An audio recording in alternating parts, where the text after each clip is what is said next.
Olá, meus amores, sejam bem-vindos a mais a nossa aula do nono ano, né? Semana 12. E aí nós vamos começar a falar do capítulo 6, que tem como tema impactos socioambientais na Ásia, Europa e Oceania, tá? Nossos estudos hoje vão se direcionar da página 41 a 45 do livro didático, tá bom? Vamos lá? Bom, nós vamos falar um pouquinho sobre os impactos socioambientais na Ásia e na Europa, né? E aí, no livro de vocês, no início, na página 42, ele traz o acidente nuclear de Chernobyl, que foi o maior desastre nuclear da história. Esse desastre nuclear, ele marcou a questão da luta pela conscientização ali acerca dos impactos causados pelas atividades humanas. Ou seja, o homem, desde do período de sua existência, ele passa a modificar o espaço que vive para o seu próprio benefício. Só que muitas das vezes, essas modificações elas atingem o meio ambiente de forma negativa, né? E faz com que ocorram impactos ambientais, tá? Bom, a partir dessa tragédia aí, a compreensão sobre os problemas ambientais ganhou um impulso. Ele ganhou mais força, né? Que se diz respeito à utilização de fontes mais seguras de energia, né? Por quê? Vocês sabem que tem os recursos renováveis e não renováveis, não é mesmo? Então, os renováveis são todos aqueles que estão dispostos ali na natureza, né? E que eles vão se renovando, né? E os não renováveis são aqueles limitados, ou seja, são aqueles recursos que, né, existem no nosso meio ambiente, mas eles não se regeneram, ou seja, eles não conseguem se reerguer, eles acabam desaparecendo, tá? Aí embaixo aí na questão de impactos socioambientais na Europa e na Ásia, no segundo parágrafo, fala o seguinte: palco dos mais importantes avanços tecnológicos da humanidade ao longo de muitos séculos, né? A Europa ela é repleta de exemplos de impactos socioambientais, né? Resultantes da intervenção das sociedades humanas nesses espaços. Aí nós vamos conhecer alguns exemplos, né? Para que possamos entender mais essa questão da intervenção das sociedades humanas. O mar, ele está aí na página 42 do livro de vocês. Nós temos o título O Mar que está desaparecendo. Aí nós temos os mapas físicos e políticos do continente asiático ou da União Soviética, que foi dissolvida em diversos países a partir de 1991, com o fim da Guerra Fria, né? Então, quando houve o término da Guerra Fria, a antiga União Soviética, né, composta de vários países, acabou sendo dissolvida, né, se desfazendo, gerando aí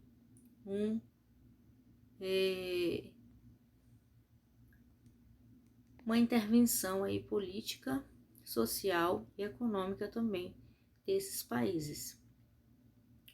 Costuma aparecer um corpo hídrico de destaque na fronteira entre o Cazaquistão e o Uzbequistão, que são duas antigas repúblicas soviéticas independentes desde 1991, desde o final ali da Guerra Fria, tá? Aí vocês estão vendo a imagem, imagens de satélite sobre o Mar de Aral em 1973, e essa outra imagem já é o Mar de Aral em 2016, tá? Então, vocês podem observar que esse mar, ao longo do tempo, ele dá origem a esse título que nós estamos discutindo no momento, que é o mar que está desaparecendo. Veja bem que na primeira imagem vocês conseguem observar o mar de uma maneira bem explícita, né? E em 2016 esse mar quase já não está mais nos seus padrões naturais, né? Ao longo do tempo, as ações humanas fazem com que esse ambiente ele vá se modificando, né? E aí se originam as questões negativas pelo qual eu vinha comentando com vocês logo no início, tá? Na página 43 nós temos satélites, capta a redução dramática do Mar de Aral, tá? Aquele Mar de Aral lá na página 42 que nós estávamos falando agora, ele na figura 1 ele ainda estava bem explícito e já na figura 2 ele estava quase desaparecendo. Essa foto aí foi obtida neste mês, né? No mês lá de 2016, tá? Pelo satélite Envisat, que ele mostra como foi o quarto maior lago do mundo dividido em dois, né? Ao redor estende-se o deserto salgado Arakum, com 40 mil quilômetros quadrados, onde antes ali só estava o seu fundo, né? Veja bem como é que houve essa modificação, né? Como é que se desenvolveu este processo. Aí, na década de 1960, lá no primeiro, segundo, quase quinto parágrafo aí. Na década de 1960, as águas eram utilizadas para irrigação de plantas, né? Ou seja, quando você lê esse parágrafo, você consegue imaginar que esse rio aí, ele tem grande quantidade de recurso hídrico, né? Sendo que já em 2020 caiu em torno de mais ou menos 13 metros aí. Então a expectativa é que maior que ele seque até 2020, ou seja, esse ano nós estamos em 2020, né? Ano de intensas transformações e modificações no nosso cotidiano, no mundo, na nossa cidade, no nosso país, né? E essa previsão aí foi com que esse Mar de Aral ele começasse a desaparecer agora nesse ano de 2020, né?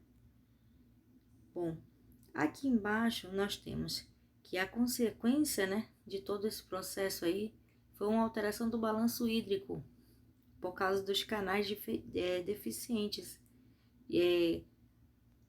devido às inundações e variações de salinidade afeta em torno de 40% das terras irrigadas.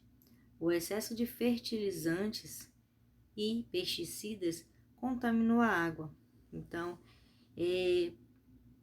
a atividade de agricultura ela faz muito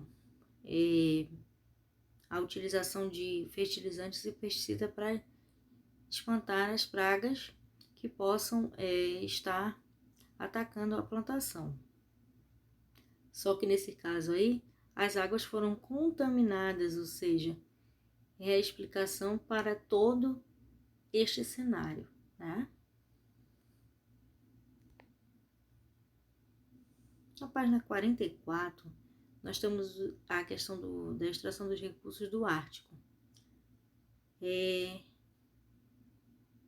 Considerando os períodos de inverno, ocorre uma expansão de banquisa, a cobertura aí atingiu seu menor tamanho registrado em 2017, e segundo algumas estimativas aí, algumas pesquisas, por volta no ano aí de 2030, o Oceano Ártico pode até ficar em grande parte livre de gelo durante o verão.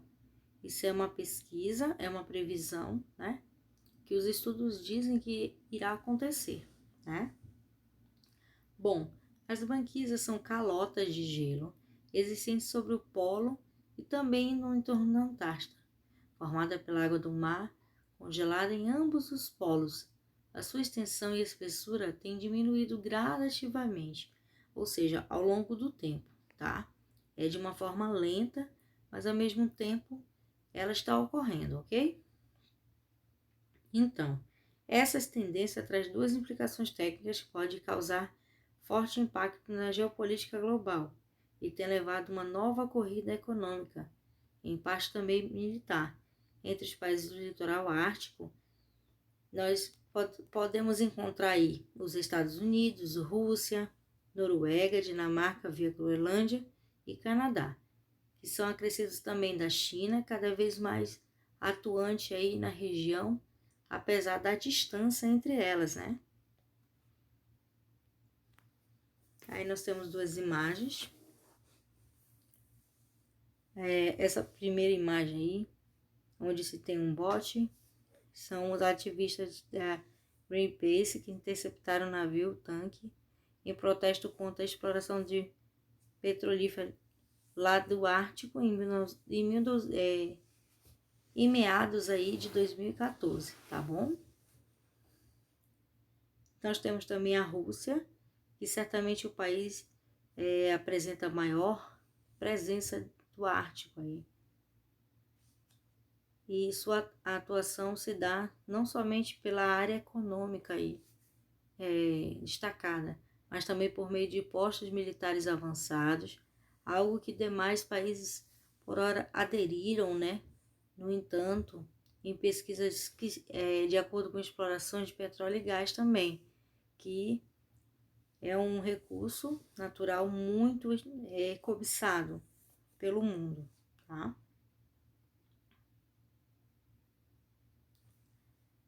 Bom, na página 45, nós temos Em Busca da Última Fronteira Econômica da Terra, a região Antártica.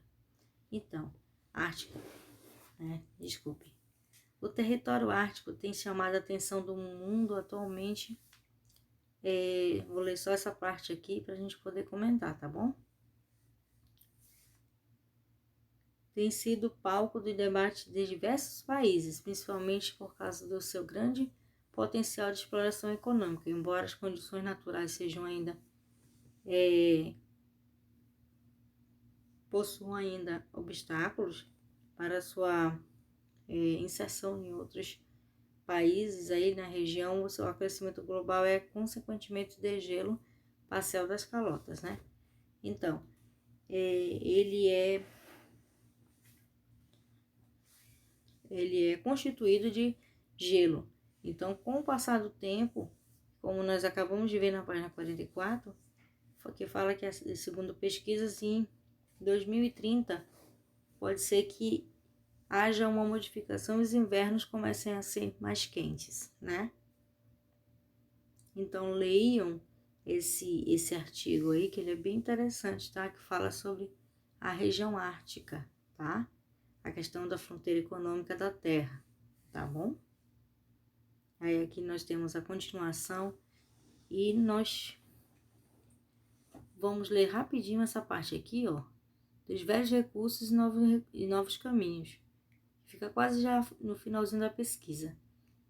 Só para ter uma ideia das potencialidades aí da grandeza dessas regiões, de acordo com o relatório da Geopolítica Survey, pesquisa geopolítica dos Estados Unidos, a região ártica ela pode produzir em torno aí de 90 bilhões de barris de petróleo, tá bom? E ela possui em cerca de 13% das reservas do mundo e 47 trilhões de metros cúbicos de gás natural, ou seja, fazem parte de 30% das reservas do mundo e 44 bilhões de barris de gás natural liquefeito. Isso representa nada mais nada menos do que 30% de todas as reservas de hidrocarbonetos do mundo, né? Além dos recursos naturais, a região ártica ela é representada por um enorme potencial de integração aos polos econômicos mundiais, que são eles Ásia, Europa e América do Norte, tá bom?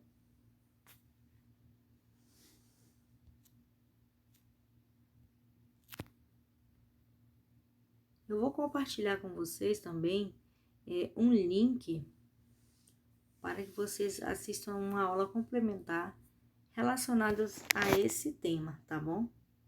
Bom, gente, eu tô aparecendo aqui no finalzinho da tela para dizer para vocês o seguinte, tá?